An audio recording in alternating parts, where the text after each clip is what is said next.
하나님 말씀 함께 보십니다. 하나님 말씀은 누가복음 12장 19절에서 21절 말씀을 함께 보시도록 합니다. 하나님 말씀은 누가복음 12장 19절에서 21절 말씀까지 다 같이 함께 읽도록 하겠습니다. 또 내가 내 영혼에게 이르되 영혼아 여러 해 쓸 물건을 많이 쌓아두었으니 평안히 쉬고 먹고 마시고 즐거워하자 하리라 하되 하나님은 이르시되 어리석은 자여 오늘 밤에 내 영혼을 도로 찾으리니 그러면 너 내 예비한 것이 네 것이 되겠느냐 하셨으니 자기를 위하여 재물을 쌓아두고 하나님께 대하여 비워치 못한 자가 이와 같으니라. 아멘. 하나님의 말씀을 보다 보면 우리가 연결되기도 하고 연결이 안 되기도 하죠. 그런데 저와 여러분 신앙생활 하면서 항상 하나님의 말씀이 우리의 마음에 연결이 되고 내 삶에 연결이 돼야 됩니다. 그래서 하나님의 말씀이 나를 이끌어가고 계시구나. 이걸 경험해야 되는데 믿음의 심령은 항상 하나님의 말씀이 민첩하게 반응될 수 있는 깨어있는 믿음을 말하는데요. 오늘 말씀 속에 보면은 두 형제가 유산 상속에 대하여 공평하지 못한 나눠야 된다는 부분이 나왔고 그 부분을 설명하기 위해서 예수님이 탐심을 물리쳤는데 이제 한 부자를 비유를 통해서 말씀하고 있습니다. 말씀하는 부분 속에서 오늘 말씀의 제목은 가만히 보면 그 사랑의 부요함인데 21절에 보니까 자기를 위하여 재물을 쌓아두고 하나님께 대하여 부요치 못한 자가 이와 같으니라 말씀을 하는 거죠. 이 말씀의 결론적인 부분에서 본다면 어떤 부분을 가지고 말씀하고 있냐면 부자가 풍년을 거뒀는데 곡간을 보니까 너무 좁아요. 그래서 곡간을 헐고 새로 크게 지었어요. 그리고 그 곡식을 다 차곡차곡 쌓아놓고 물건도 쌓아놓고 이제 모든 일을 맞춰놓고 하는 말이 이제 좀 쉬자. 즐겁게 마시고 먹고 이제는 행복한 삶을 살자. 이런 어떤 독백을 하고 있는 부분이 나와요. 그런데 이런 부분 속에 있을 때 하나님의 말씀은 항상 이렇게 생각하고 있을 때 우리가 생각하지 못하는 비수같이 찾아오는 우리가 들려지는 말씀하는 부분이 있습니다. 내가 너의 영혼을 도로 찾으리니 하면 언제 찾을지 모르잖아요. 하나님은 그 시각, 긴박함, 그 표현을 뭐라고 말씀하냐면 오늘 밤에 이렇게 말씀하고 있어요. 오늘 밤에 이 말씀을 읽다 보면 갑자기 저도 생각을 해요. 오늘 밤에 하나님이 나를 부르신다면 내가 하나님 앞에 갈 수 있을까? 이 걱정이 막 쌓입니다. 마음이 두려워요. 불안해요. 여러분 자신감 있는지 모르겠는데 저는 두려워. 불안해. 걱정이 많아. 내가 바로 목사로서, 목회자로서 내가 바로 설교를 하고 성도들의 영혼을 생각했는가? 그러니까 여러분의 영혼을 생각했는가? 여러분의 삶을 생각했는가? 여러분이 잘 되기를 바라지만 여러분의 영혼에 대하여 잘 되기를 바라는 그 첫 단추가 먼저 우선시 돼야 된다는 거예요. 여러분의 믿음 속에는 우리는 현실적으로 내가 먹고 마시는 것이 너무 피부적으로 현실적인 겁니다. 그러나 중요한 것은 내 영혼에 문제가 있다는 것을 기억하시길 바랍니다. 요한계시록에 보면 여러 가지 7 교회에 대해서 문제가 되는 게 있어요. 거기에서 악한 자들이 나오고 거짓 선지자가 나오고 니골라 당이 나오고 거짓 선지자 이세벨이 나오고 발람의 교훈이 나오고 자칭 유대인이라 하지만 실상은 사탄의 해당이다. 이렇게 나와요. 그러니까 7 교회를 괴롭혔던 잘못된 말씀, 잘못된 복음, 잘못된 사상들이 7 교회에는 이렇게 나와 있어요. 악한 자들.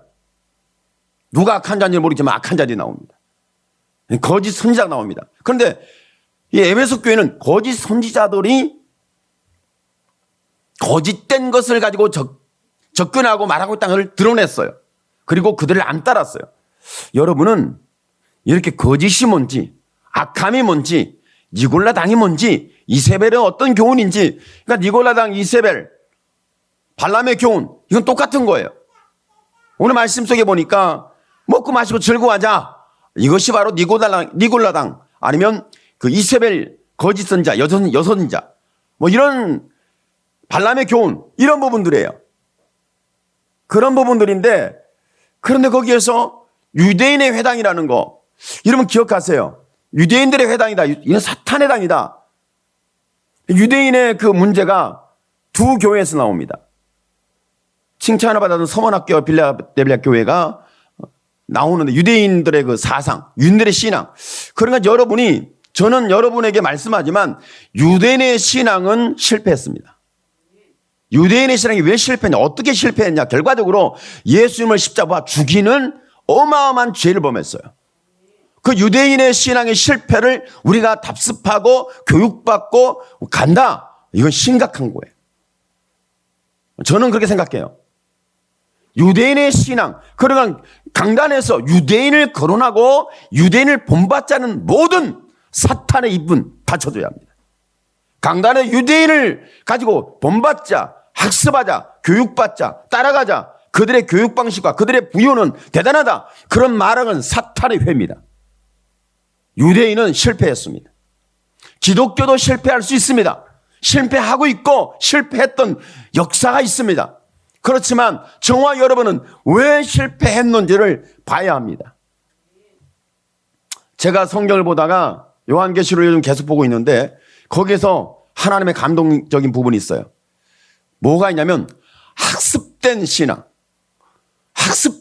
교육받은 신앙은 어느 정도는 잘 갈 수 있습니다. 굉장히 중요합니다. 그러나 학습된 신앙은 한계가 있습니다. 하나님이 성령을 통하여 말씀을 통하여 예수님의 십자가 피 흘린 증거를 통하여 주신 이 복음, 이 말씀은, 이 믿음은 변함이 없습니다. 계시록에서 보니까 그 용의 역사하고 짐승 역사하고 음력교회가 역사할 때에 그때에 그들이 그 모든 짐승에게 경배하고 짐승의 표를 받게 하고 짐승을 숭배하게 하고 짐승에 의해서 모든 것이 제약을 받아요. 그때도 그들이 믿음을 지키고 믿음을 이겼는데 어떤 자들이냐면 그들이 어린 양의 피로 씻음을 받고 어린 양의 피의 은혜를 입고 하나님의 말씀을 부여잡고 그들은 죽음을 두려워하지 않는 자들이다. 이렇게 나옵니다. 그러니까 여러분이 죽음이 무섭잖아요. 안 무서워요? 여러분 죽음이 안 두려워요? 나의 죽음은 별로 안 두려워. 근데 내 자식의 죽음은 두려워. 내 부모의 죽음은 지금은 안 두려운 것 같아. 실제 죽어봐. 두려워서 이제 슬픔과 내가 받아들일 수 없는 그 멘붕, 충격이 와요. 그런데 저와 여러분의 신앙생활 속에서 죽음을 두려워하지 않는다. 이 말은 예수님의 십자가에 피 흘린 복음의 증거가 있고 그 예수의 피로 내 옷이 씻겨지고 내가 세마포의 옷을 입은데 그러니까 보세요. 하나님이 통치하시는데 하나님 말씀이 있는데 하나님 통치를 해요. 통치하는데 그 통치 속에서 이제는 뭐라고 말씀하냐면 혼인잔치의 기약이 이르렀고 세마포 옷을 입을 하나님의 역사가 예비되었고 그러니까 신부들이 혼인잔치 기약이 이르렀고 혼인잔치 이룰 수 있는 것이 다 준비가 된 거예요. 신부들이. 그리고 세마포 옷을 입을 수 있도록 허락을 해놨어요. 그리고 그들이 세마포 옷을 입고 오는데 그들이 어떤 사람들이냐 하면 예수님의 피 흘린 증거와 하나님의 말씀을 부여잡는 붙드는 사람, 죽음을 두려워하지 않는 사람들. 이렇게 이제 성경은 말씀하고 있거든요. 그러니까 저와 여러분이 이것은 내 육신에 먹고 마시고 있는 현실주의자, 여기에 신앙의 중심을 잡게 되면 죽음은 두렵습니다. 죽음을 이길 수가 없습니다. 죽음에 대해서 자유할 수가 없어요. 오늘 말씀 속에 뭐라고 말씀하고 있어요? 21절에 자기를 위하여 재물을 쌓아두고 하나님께 대해 비웃지 못한 자가 이와 같으니라. 자기를 위하여 재물을 쌓아두고 하나님께 대해 비웃지 못한 자가 이와 같으리라. 부요함이라는 것은 재물과 부요함, 이것은 하나님이 계시죠. 하나님이 계시는 중심을 가지고 있는데 그때에 우리는 지금까지 신앙생활하면서 여러분이 계속적으로 쇠뇌될 정도로 들었던 말씀이 있어요. 복음이 있을 겁니다. 뭐라고 말씀했어요? 육의 것 땅의 것을 이 땅에 심어라 심어라 심어라. 이 말씀을 여러분 뼈가 될 정도로 여러분 쇠뇌될 정도로 박혀있는 말씀이에요. 육의 것으로 심어서 하늘의 것을 살아. 뭐 이런 말씀 제가 굉장히 안 좋아하는 거예요. 저는 그런 말씀 안 좋아해요. 왜 그러냐면 오늘 말씀 속에 우리는 그렇게 할 거예요. 자기를 위하여 재물을 쌓아두고 하나님께 대해 부여치 못한 자가 하나님께 헌금 많이 해라. 작정해라. 헌신해라. 하나님께 드려라. 그래야 부유한 자다. 이렇게 말할 거예요. 여러분 논리적으로 봤을 때 이론적으로 봤을 때 문자적으로 봤을 때 이 말이 틀리냐? 맞게 뭐예요? 근데 저는 틀리다고 확신합니다. 여러분도 여기에 동의하세요. 빨리 동의해요. 내 재물을 가지고 하나님께 헌신하고 헌금을 많이 하는 거 이것이 부유한 사람이다 말하는데 저는 그거 반대예요. 하지 말라는 거예요. 그건 틀렸다. 이것이 바로 기독교를 부패하고 기독교를 망하게 했던 상황이에요. 그러니까 여러분 역사라는 건 굉장히 중요합니다. 한국교회가 지금 왜 망했느냐? 이것 때문에 망한 거예요. 이것 때문에 한국교회가 망한 거예요. 그런데 아무도 여기에 이것 때문에 망했다고 말하는 사람은 단 한 명을 내가 들은 적이 없어요. 단 한 명도 이 말을 하지 않아요. 아마 교회가 천막에 있다면 좋았을지도 몰라요. 제가 하우스 천막교회에서 목회를 안 했느냐? 했어요. 불이 나서 문제지. 애들이 한 80명 이상 모았거든. 어떡해. 불 나니까 다 흩어지더라고. 그래서 예배당이 참 필요하구나. 중요하긴 하구나. 하나의 교훈적이잖아요. 그렇지만 예배당을 짓고 만드는데 목숨 안 걸어요. 그럴 필요가 없어요. 왜 그러냐면 에베소 교회도 없고 서문학교회도 없고 버가모 교회도 없고 도아데라 교회도 없고 사대교회도 없고 빌라델비아 교회도 없고 라우데아 교회도 기둥조차가 없어요. 기초 자체도 없어요. 그 7개가 어마어마한 교회 7교회가 지금까지 존재해야 하잖아요. 없어요. 만약에 그런 교회들이 지금까지 건물이 존재한다면 성도는 없고 아마 관광객만 바글바글 할 겁니다. 구경꾼만 바글바글하는 교회는 필요가 없어요. 하나님의 말씀을 들으려고 모이는 하나님의 말씀 앞에 하나님께 나를 드리려고 하나님의 예배하기 위해서 모이는 이런 믿음의 지체들이 영혼들이 하나님의 교회에 모여져야 합니다. 부흥이라는 것은 머릿수가 아닙니다. 하나님이 들려지고 하나님이 역사하고 계시고 하나님이 나의 하나님이라고 들려지고 믿어지고 붙잡힌다면 이건 믿음의 부흥이죠. 그런데 우리는 어떤 수단과 방법을 가리지 않고 교회에 예배당을 지어야 되고 사람들을 끌어모아야 합니다. 이것이 부흥이라고 생각해요. 그러다 보니까 한국교회는 부패하고 썩었어요. 제가 오늘 새벽에 기도하면서 회개한 죄가 뭔지 아세요? 제가 오늘 새벽 내내 회개한 죄가 그 죄예요. 교회를 대표로 기도한 게 아니라 내가 부패하고 썩었어요. 내가 부패하고 썩었기 때문에 회개하는 거예요. 진짜 부패한 게 뭐예요? 썩은 게 뭐예요? 찾아보면 많이 있겠지. 그런데 부패하고 썩었다는 부분이 말씀을 보고 하나는 관계적으로 보니까 내가 얼마나 부패하고 썩었는지 모르겠어요. 내 자신이. 하나님의 말씀을 들으면 말씀을 보면 볼수록 말씀 속에 들어가면 들어갈수록 기도하면 기도할수록 내가 부패하고 썩어짐이 내가 부패하고 썩어짐의 종로를 하고 있는 그러니까 오늘 말씀 속에 부자는 부패하고 썩어짐의 종로를 하고 있었던 거예요. 그러니까 저와 여러분이 예배당을 지어야 되고 사람들은 막 수단과 방법을 가리지 않고 예배당을 짓고 땅을 확보하고 그리고 수단 방법을 가리지 않고 사람들을 끌어모으는 이런 방식이 한국교회를 망하게 만들었고 부패하게 만들고 썩게 만들었고 이런 복음은 사라지고 사람들의 머릿수만 차 있는 것으로 우리는 부패하고 썩은 거예요. 이걸 지금 봐야 되죠. 그러니까 저와 이 말씀을 듣다 보면 저와 여러분, 그래, 뭐 역사적으로 그랬고, 현재도 그러는데 어느 교회가 그렇고, 누가 그런 말을 하고 들리더라. 그러니까 여러분, 여러분이 좀 이해하고 들어주세요. 저도 이해하려고 합니다. 여러분이 좀 이해를 해야 돼요. 여러분 어떻게 될지 모르겠는데, 교회들이 보니까 수가 많아지니까 자꾸 뭐랄까요, 분가를 시켜준다는 얘기를 해요.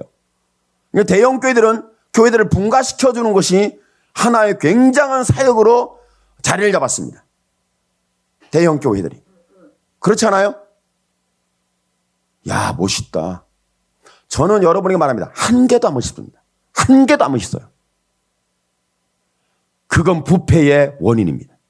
그건 썩어짐의 원인입니다. 왜 그런 줄 아세요?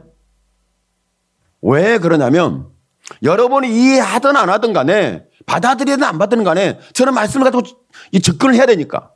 여러분, 우리의 교회가 이렇게 세워지는 데까지 걸린 시간이 얼마나 많이 걸렸겠어요? 쉽지 않아요. 불법과 불의함과 인간의 수단과 방법을 다 동원해서 이만큼 모았다면 제가 참 나쁜 사람이죠. 나쁜 놈이에요. 진짜 나쁜 놈이에요. 인간 중에 쓰레기예요. 그렇지 않아요? 그렇지 않습니다. 여러분의 말씀대로 가면서 우리가 믿음으로 붙잡혀진다는 거, 이거 쉬운 일이 아닙니다. 성경에 보니까 그러더라고요. 그 7인을 뗄 때에 일어나는 현상이 있어요. 6째 인을 떼는데 보니까 그 한 대목 중에서 어떤 말씀이 나오냐면, 바람이 한번 이렇게 한 바람이 일어나나 봐요. 감독 떨어지듯이 무화과 나무 열매가 태풍에 떨어진 것처럼 믿음에서 떨어진 사람이 엄청나게 많이 그렇게 유혹과 미혹에서 떨어져요.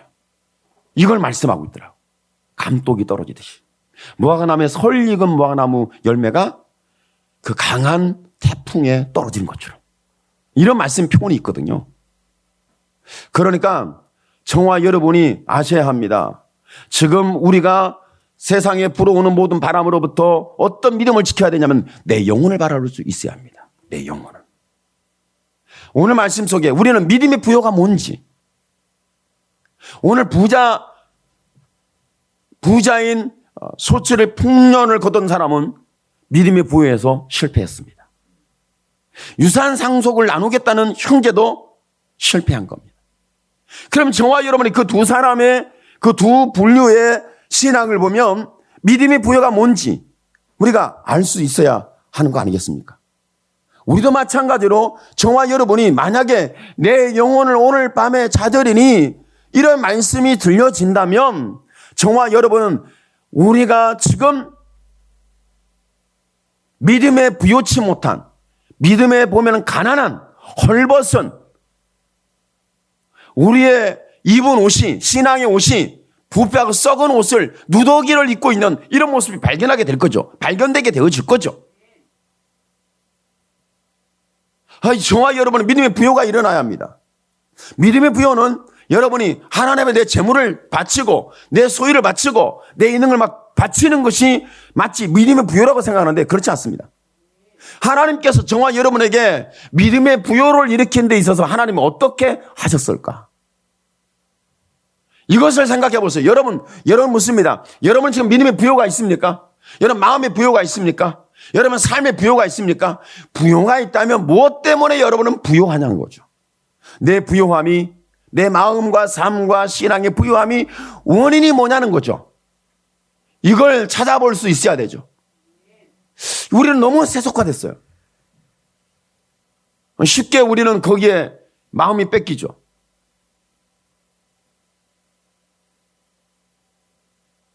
가만 보면 우리 교회 지체들이 다 힘들고 어렵고 아파요. 주일날 얼굴 보면 야 행복하다. 아 교회 왔네. 할렐루야. 그렇게 해야 되거든요. 제가 그렇게 해야 되는데 그거 여러분이 교회에 오면 할렐루야가 안 나와. 참 불쌍하다. 불쌍함이 먼저 나와요. 누가 왜 안 왔지? 안 온 사람은 불쌍하고 온 사람은 정말 행복하고 그럴까요? 이런 세상의 논리, 사람의 기준의 논리를 가지고 접근하는 게 아니에요. 얼굴로 봤을 때 참 불쌍하다. 참 아프다. 여러분을 봤을 때 가끔 이 가슴이 먹먹해질 때가 있어요. 얼굴로 표현에는 오셨어요 하고 제가 웃고 밝게 맞이하지. 오는데 제가 울면서 오셨어요. 그럴 수는 없잖아요. 그렇죠? 근데 막 가슴이 먹먹해져요. 저 사람이 왔구나. 왔는데 어떤 모습을 가지고 왔는지, 여러분이 온 모습이 어떤 모습과 어떤 마음과 어떤 삶을 가지고 왔는지 보여주는 게 있거든요. 그러면 가슴이, 마음이 먹먹해져요. 그러나 저와 여러분의 신앙이, 신앙생활을 내가 어떻게 한다, 어떤 신앙생활, 이런 부분에 대해서 조금씩 우리가 바꿔야 합니다. 저도 바꿔가고 있거든요. 지금까지 바뀌었는데도 불구하고 용왕 욕골이야. 그러니까 앞으로 바뀌려면 얼마나 바뀌할지 모르겠어요. 그러니까 우리 부요함이라는 것은 하나님이 우리에게 부요함을 줬을 때 어떤 부요함을 줬냐면, 내가 세상에 가진 것이 없고 세상에 먹는 것에 풍족함이 없고 세상에 내가 목마르고 갈급하고 내가 지금 가난한데, 그런데도 불구하고 내가 자신감 있고 담대함이 있고 힘이 있고 내가 행복감이 있고 내가 자유함이 있고 내가 감사가 있고 찬양이 있고 하나님의 영광이 있고 이런 것들을 꽉 들어찬다. 그런 믿음이 부요함이죠. 하나님이 이런 부요함을 줘야 되는데 하나님을 인하여 내 마음이 꽉 들어차는 사건. 다시 말하면 예수님의 십자가 피 흘린 사건을 내가 학습을 해서 예수님이 나를 위해 죽으셨구나. 예수님 그 십자가 피 흘림으로 내 죄를 씻었구나. 내가 그런 말만 청구하는구나. 이건 다 압니다. 모르는 게 아니에요. 이론적으로 돌리고 다 압니다. 예수 믿는 사람들이 얼마만 오면 그런데 요즘은 잘 모를 것 같아요.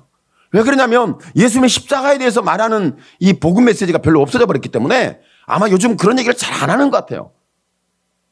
교회 와서 쉽게 들을 수 있는 것, 헌금만에 복받아. 이게 아마 여러분에게 최고의 신앙의 정점을 이루고 있지 않을까. 그게 아니라고 제가 말하는 사람을 잘 못 봤거든. 그게 아니거든요. 예수님이 우리의 마음에 부요를 주기 위해서 그분이 못 박혀요. 살이 찢겨요. 살이 뜯어져요. 39대 채찍이 맞을 때, 그 갈고리 채찍이 맞을 때 등에, 온몸에 살이 살점이 뜯어나갔어요. 피투성이가 된 거죠. 그리고 몸을 밖에 피와 물을 다 쏟아요. 6시간 동안 거기 피를 죽어요. 이런 사건을 봤을 때 이 어마어마한 사건이거든요.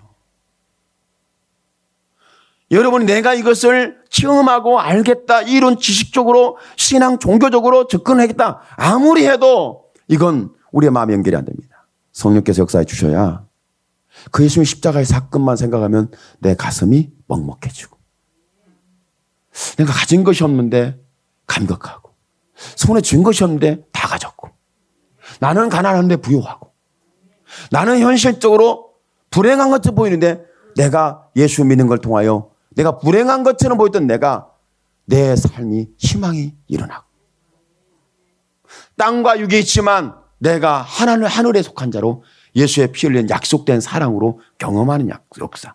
이것이 하나님의 부요예요. 여러분, 영혼을 생각한다는 것은 예수님의 십자가의 피 흘린 사건을 연결하지 않으면 내가 영혼을 돌아볼 수 있는 기회는 없습니다. 예수님의 십자가의 피 흘린 은혜를 경험하지 않으면 우리는 내 영혼을 얼마나 가치 있게 여겼는지 그 하나님의 깊은 사랑을 우리는 알 길이 없어요. 먹고 마시고 입는 것은 어마어마합니다. 제가 계시를 보다 보니까 그랬어요. 음료들의 어미라고 말하는 바벨론, 큰 바벨론, 비밀이다, 이렇게 나오는데 그들을 사도 요한이 보다가 깜짝 놀랐습니다. 놀랐어요. 2번 놀래요. 어떻게 놀랐냐면 성도들의 피와 예수 그리스도의 십자가의 증거를 가진 자들이 거기서 그들의 피가 발견됐어요. 금욕교회에서. 음녀들의 어미인 그 어마어마한 교회에서 그게 발견됐거든. 그래서 놀랬어요. 아니 어떻게 저기에서. 그러니까 여러분 사도 요한이 놀랬다는 것은 이것은 교회 밖에서 일어나는 사건이 아니라 교회 안에서 일어나는 사건이라는 사실로 우리가 접근해야 합니다. 교회 밖에서 일어나는 것은 놀랄 일도 아니야. 왜? 거기서는 그런 일이 일어날 걸 당연시 여기니까. 교회 안에서 일어나면 아니 어떻게 저런 일이 놀래. 여러분 교회에서 불법을 너무 자행하기 때문에 놀라지도 않아요. 당연한 거니까. 할렐루야. 여러분이 신앙생활 하다가 내가 이러면 안 되는데 놀랬어요? 안 놀랬어요? 놀란 적이 없어. 내가 예수 믿는 사람 이러면 안 되는데 놀란 적이 있어? 없어요? 놀란 적이 없어. 왜? 당연히 그렇게 우리가 학습되고 그렇게 살아가고 내가 다른 사람보다 그래도 이렇게 잘 살아가고 있잖아. 이 정도에다가 이미 연결이 됐기 때문에. 여러분 예수님의 십자가의 사건이 연결되지 않으면 우리는 감동할 수가 없습니다. 믿음의 부요라는 것은 하나님이 나를 사랑하셔서 이렇게 십자가 피함을 쏟으셨구나라는 이런 감동적 이야기가 들려지고 마음에 연결하고 내가 거기에 붙잡혔을 때 부요가 일어나는 거예요. 이것을 뭐라고 말하면 하나님이 나를 사랑한다. 사랑은 부요함을 일으킵니다. 하나님의 사랑은 육의 부요함보다 세상의 부요함보다 현실적인 부요함보다도 저와 여러분이 내 심령적 부요함을 강력하게 일으켜요. 이것이 내 삶을 살아낼 수 있는 유일한 단서가 되고 믿음의 단서가 되고 여러분이 힘일 수 있는 담대할 수 있는 단서가 여기서 일어납니다. 그러니까 저와 여러분이 내가 이렇게 풍년을 거두지는 못했지만 유산 상속을 받을 수 있는 그런 재산권으로 다툼이 일 정도로 그런 사람은 아니지만 그런데 저와 여러분이 내가 풍년이 아니라 내 창고가 헐벗었고 비어있고 아니면 내가 지금 가난하고 뭔가 사람들로부터 존중받을 수 있는 그런 많은 걸 소유하고 있는지 소유 못하고 있는지 이런 걸 가지고 우리는 판단을 하지 않습니까? 한국 사람들은요 어쩔 수 없어요. 제가 가끔 얘기를 해요. 그런 상황 속에 있는 사람들이 나오면 제가 공자 선생님 만나셨어요? 공자가 당시인의 선생이거든요. 세상과 그런 부분에 치우쳐 있으면 공자 선생님 만나셨네. 예수 선생님을 만난 게 아니라 공자 선생님 만나셨네. 제가 그렇게 표현을 합니다. 여러분은 공자를 만나지 않기를 축복합니다. 공자를 만나가지고 학습하고 포장하고 그런 것처럼 다른 사람이 보이고 이런 것이 아니에요. 내 심령을 보여도 내 삶을 보여도 어제의 삶이나 오늘의 삶이나 미래의 삶이 나는 그렇고 그렇다. 부정적으로 공격받고 손가락질 받는 사건이 있을지언정 내 안과 삶에서는 내 미래까지도 자신감 있는 믿음의 부요가 있어요. 그 부요가 뭐냐면 하나님이 나를 사랑한다는 거예요. 내가 가난하지만 그분이 사랑하고 내가 부유하지만 그분이 사랑하고 내가 있지만 그분이 사랑하고 내가 없지만 그분이 사랑하고 내가 어떤 상황과 위치에 있던 예수님의 피 흘린 사랑은 내게 임하는데 내가 죄를 범했지만 그분의 피 흘린 약속이 나를 구원해 내시고 내가 믿음으로 사는 내가 이제는 내 누더기 같은 옷을 그분의 어린 양의 피로 씻어낼 줄 아는 이런 하나님의 사람이 회개 역사가 일어나야죠. 여러분 두 증인이 계속 죽어요. 누구한테 죽는 줄 아세요? 짐승한테 죽어요. 사역이 끝날 쯤에 짐승이 등장을 했어요. 그 싸움에서 져요. 죽어요. 3일 반 동안 길거리에다가 있잖아요. 내가 던져놨어요. 그런데 던져놓은 그 지역을 뭐라고 말하냐면 문자적으로 말하면 이를 영적으로 말한다면 이는 소돔과 고모라와 같고 이는 애국과 같으니 이렇게 표현을 하고 있어요. 그런데 거기에서 딱 집어서 예수님이 십자가에 못 박아 죽은 그 장소와 일치한다. 이렇게 계시록의 말씀을 증거하고 있거든요. 두 증인이 죽었어요? 살아나요. 하나님이 생기를 보내서 이렇게 깨워요. 그래가지고 하나님께서 그 많은 사람이 보는 데서 그대로 하늘 올려가요. 올려가고 나서 어떤 현상이 일어나면 성이 큰 지진으로 있잖아요. 무너져요. 무너질 때 그때 몇 명이냐면 7,000명이 죽어요. 그 7,000명이 죽는 걸 통하여 죽고 두 증인이 올라가는 걸 보고 그때 여러분 두 증인이 죽을 때요. 사람들이 예물을 주고받아요. 즐거워 기뻐하면서. 왜냐하면 두 증인 때문에 고통하고 괴로웠거든. 여러분이 복음 때문에 하나님의 말씀 때문에 신앙 때문에 고통 괴로워. 이 세상이 그럴 겁니다. 앞으로 예수 믿는 사람 때문에 고통하고 괴로워요. 여러분 예수 믿는 것 때문에 고통하고 괴롭진 않습니까? 세상이 예수 믿는 것 때문에 고통하고 괴로워요. 여러분 예수 믿는 것 때문에 고통하고 괴롭진 않아요? 여러분은 아직 그 정도는 아니시군요. 나 예수 믿는 것 때문에 괴로워. 예수 믿는 것 때문에. 나 고통스러워. 예수 믿는 것 때문에. 그런데 두 증인이 하늘로 올려가고요. 그리고 큰 지진으로 큰 성이 무너져서 7,000명이 죽습니다. 그때에 보니까 비로소 하나님께 영광을 돌리더라 이렇게 나와요. 그 불법과 불의한 죄인들이 하나님께 영광을 돌려요. 그 말씀이 계시록 11장에 나옵니다. 영광을 돌려요. 그런데 그 이후에 천상의 사건 외에 이 땅에서 하나님께 영광을 도는 사건이 단 한 번도 안 나와요. 단 한 번도. 어떻게 그럴 수가 있을까? 그러면서 하나님께서 말씀하기를 지금 시대는 그런 시대는 아니라고 보겠지만 또 그럴 수도 있고 뭐냐면 하나님 앞에 오는 자들이 어떻게 온 줄 아세요? 죽어서 올라온다고 그래요. 죽어서. 세상에서 핍박과 고난과 그 죄와 사망의 법에 이건 죄와 사망의 법이 영적인 세력이 아니라 현실적인 세계에서 예수 믿는 사람들을 죽인다는 거예요. 그런데 큰 바벨론이라고 하는 비밀이라는 그곳에서 선자들과 성도들의 피와 많은 죽은 자들의 피가 그 성전에서 거기에서 발견되었다. 이렇게 나오거든요. 말씀이. 혹시 여러분의 손에서 그 죄악의 피가 발견되지 않기를 축복합니다. 성도들의 피가 발견되지 않기를 축복합니다.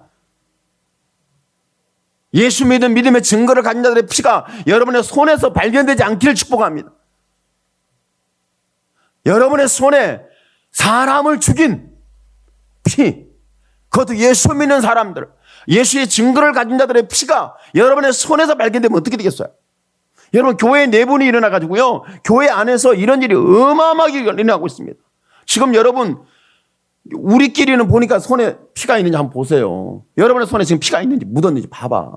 누구를 비방하고 누구를 시험하고 누구를 공격하고 누구를 핍박하고 누구를 뒤에서 모해를 하고 누구를 어떻게 했는지 여러분 그 사람이 괴로워하고 죽고 그것 때문에 힘들어하고 시험 들고 이리저리 이런 상황이 일어나는 게 여러분 이게 바로 그 손에 피가 묻어 있는 거예요. 선혈이 흥건하게 선명하게 보이잖아요. 바벨론에만 있는 게 아니에요. 음력 교회에만 있는 게 아니에요. 우리 손에도 있는 거예요. 그런데 내 손에 있는 이 피만 보면 희망이 없습니다. 여러분의 여기에 다른 사람을 비방하고 조롱하고 우습게 여기고 가볍게 여기고 공격하고 아프게 하고 시험 들게 했던 다른 사람 믿음에서 이탈하게 했던 그 피가 여러분 손에 흥건하게 있는데 이것만 보면 길이 없어요. 여기에서 어디를 봐야 되냐면 이와 같은 죄가 있음에도 불구하고 나를 구원하기 위해서 십자가에 피함을 쏟으시는 그 예수님의 손이 보이기를 축복합니다. 그렇구나. 그분이 이와 같은 죄값을 치르기 위해서 십자가에 못 박게 피함을 쏟으셨구나. 이 역사가 보여야 하나님이 나를 사랑하는 사랑이 경험되면서 저와 여러분의 세상에 어떤 먹고 마시는 것으로 부요를 이룬 것이 아니라 여러분 하나님의 사랑으로 여러분의 심령과 삶이 부요해지기를 축복합니다. 이것이 하나님의 사랑이에요. 여러분 지금 저와 여러분에게 하늘의 부요를 만드세요 했더니 헌금론을 가지고 종교적으로 이거 접근을 많이 했어요. 성경에 보니까 모세가 이스라엘 백성들한테 성막을 지을 때 헌신하라고 그랬거든. 다 가져와요. 그런데 너무 많이 거치니까 뭐라고 말씀하고 있죠? 그만 가져와라. 그만 가져와라. 됐다. 그 말씀이 저는 참 은혜가 돼요. 그만해라. 그만 가져와라. 그만 헌신해라. 그만 봉사해라. 괜찮아. 안 해도 된다. 할렐루야. 이런 은혜가 있어야 하지 않겠어요? 여러분 안 해도 돼요. 여러분이 그렇게 헌신 안 해도 돼요. 여러분 그렇게 종교적으로 내가 심어야 복을 받고 내가 심어서 내가 하늘에 쌓고 상을 받는다. 이런 논리를 저는 굉장히 안 좋아해요. 안 좋아해요. 그런데 내가 부요가 뭐냐면 내가 풍년을 거두지 못하고 유산을 상속받는 그런 내가 얼마나 받아야 할지 계산할 수 있는 상황에 있지 아니한다 할지라도 내가 받은 사랑이 거기에 견줄 수가 없다는 거예요. 예수님의 피 흘려서 나를 사랑하는 하나님의 사랑이 그 재물과 내가 손 계산에 내가 많이 받느냐 적게 받느냐 많이 거뒀느냐 적게 거뒀느냐 창고를 짓느냐 붓느냐 내가 지금 이제 안전하냐 미래가 보장되느냐 이런 게 중요한 게 아니라 여러분 저와 여러분이 어제도 그렇고 오늘도 그렇고 앞으로도 그럴 거예요. 나를 보장해 주시는 이는 예수님의 못장난 피 묻은 손이고 그분의 보혈의 피가 나를 보장해 줍니다. 여러분이 입은 옷이 휘어질 수 있고 세마포 옷이 만들어질 수 있는 것은 저와 여러분 어린 양의 피와 여러분 하나님의 말씀을 통해 이루어진 사건입니다. 오늘 말씀 속에서 우리의 믿음의 부요는 뭐예요? 여러분 부자라니. 여러분 부자입니다. 목사님 나 가진 것도 없는데 어떻게 부자예요? 그렇죠. 여러분은 보니까 아파트가 한 두어 채 있고 아파트 최소한 한 30평 이상 살아야 좀 부자일 텐데 아닌가? 요즘 부자 축도 못 두나? 잘 모르겠어요. 목사님 내 친구가 보니까요. 나보다 못하는데요. 아파트를 60평 산대요. 미치겠어요. 짜증나서요. 나도 이번 살래요. 사세요. 그러다가 조금 이따 부동산 대란이 일어나면 쫄딱만 해가지고 바가지 찰 겁니다. 그러니까 지금 열심히 여러분은 지금 그런 쪽에 정신 팔릴 때가 아니에요. 누가 샀다, 뭐 어땠다, 뭐 벌었다. 여기에 정신 팔 때가 아니에요. 우리는 예수님의 피 흘린 복음에 내 마음을 뺏길 때예요. 내 마음이 붙잡힐 때예요. 내가 거기에 은혜를 받을 때예요. 그 사랑에 붙잡힐 때가 지금이라는 거예요. 세상에서는 그렇게 갑니다. 그게 짓자, 옮기자, 더 많이 짓자, 더 넓게, 더 자유롭게 많은 부를 쌓자. 여기에 전부 중심을 갖고 있을 때 우리는 역행하고 있으니 우리를 보면은 사람들이 그럴 거예요. 참 못된 놈, 이상한 놈, 별난 놈. 아마 이렇게 우리를 공격할지도 모릅니다. 그런데 세상에들에게 우리를 유별난 그런 사람으로 공격할 수 있는데 내 심령의 부여를 누가 빼앗아갈 수 있냐고요. 내가 하나님의 사랑을 받고 있기 때문에.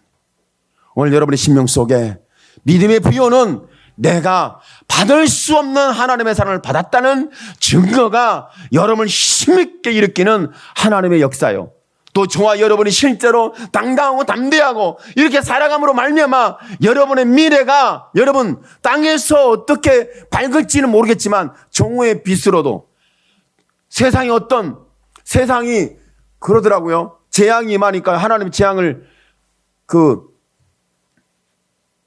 나팔을 부니까 해와 달과 별이 3분의 1이 빛을 잃어요. 낮과 밤이 3분의 1이 빛을 잃어요. 이럴 때도 저와 여러분은 빛난 하나님의 사람들입니다. 왜 그러냐면 내가 너에게 새벽별을 주리라. 나는 광명한 새벽별이라고 말씀하고 있어요. 나는 광명한 새벽별이다. 광명한 별이다. 이렇게 말씀하고 있거든요. 오늘 다시 한번 저와 여러분의 심령이 어두워져 있고 축소되어 있고 시험 들어 있고 지쳐 있고 결박되어 있고 낙심되어 있고 절망되어 있고 욕심이 꽉 들어차서 저와 여러분이 좌뇌가 절망에 이 죄악에서 빠져나올 수 없고 종교적으로 심어서 뭔가를 이루고 종교적으로 내가 상급을 받기 위해서 어떻게 해야 된다는 이런 논리 속에 우리가 빠져 있는데 그렇지 않습니다. 오늘 저와 여러분 집중해야 하는 것은요. 하나님 믿음의 부여는 십자가 피는 피 같은 내 영혼을 샀고 그 사랑이 나를 나되게 만드는 새 힘을 얻음으로 말미암아 여러분이 가는 곳에 정복자가 되십시오. 다스리는 자가 되십시오. 정과 다스리고 그 세대를 일으키는 하나님의 사람들로 여러분이 쓰임받고 붙잡혀 지기를 예수님의 이름으로 축원합니다. 아멘. 기도합시다. 주여 살아계신 하나님 영광을 주께서 받아 주옵소서. 하나님의 은혜와 사랑이 하나님 불같이 일어나기를 원합니다. 하나님의